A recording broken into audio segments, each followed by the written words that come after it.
Once, a man approached Gautam Buddha, seeking help to control his emotions. He was overwhelmed by anger and frustration and didn't know how to manage these feelings.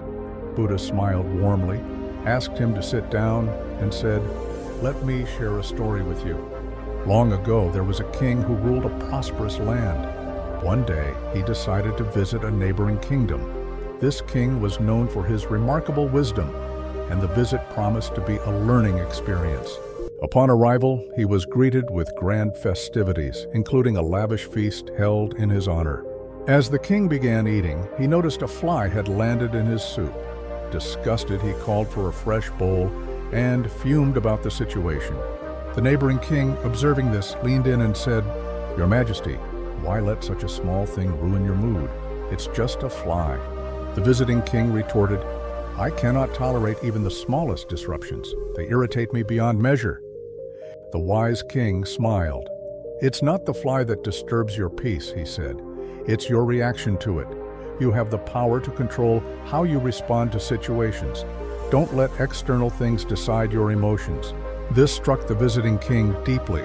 As he returned home, he began practicing the art of not reacting impulsively.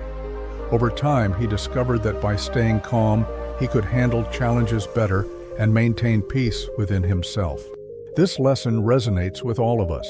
So often we react to situations with frustration or anger, letting those feelings dictate our actions. But in truth, it's not the situations that control us, it's our reactions to them. On the other side of the world, there lived a man named Michael.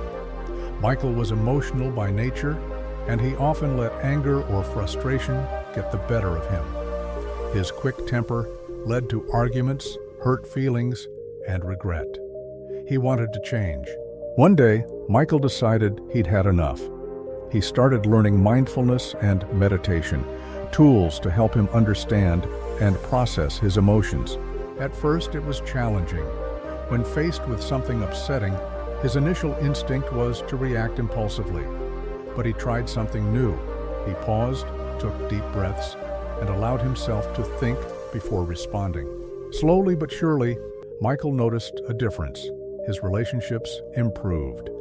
Instead of lashing out, he communicated thoughtfully, which brought him closer to the people he cared about. One day, a friend came to him in distress. The friend poured out his heart, overwhelmed by his problems. Michael listened patiently, offering comfort and support. Grateful, the friend said, "You always seem so calm. How do you manage it?" Michael smiled. "It's not that I don't feel upset," he said. "I've just learned how to respond instead of react. That change has made all the difference." His words inspired his friend, who began practicing mindfulness as well. Over time, Michael became known for his calm, thoughtful demeanor, handling even the toughest situations with grace. These stories teach us that while we can't control what happens around us, we can control how we respond. Mindfulness, patience, and the ability to pause before reacting are powerful tools. They bring clarity to our decisions and peace to our hearts. As Buddha once said, holding on to anger is like drinking poison and expecting the other person to die. Peace comes from within. Do not seek it without.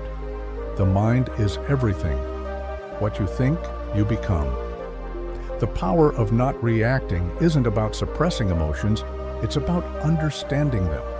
By acknowledging our feelings without letting them control us, we can build stronger relationships, make wiser choices, and live happier lives.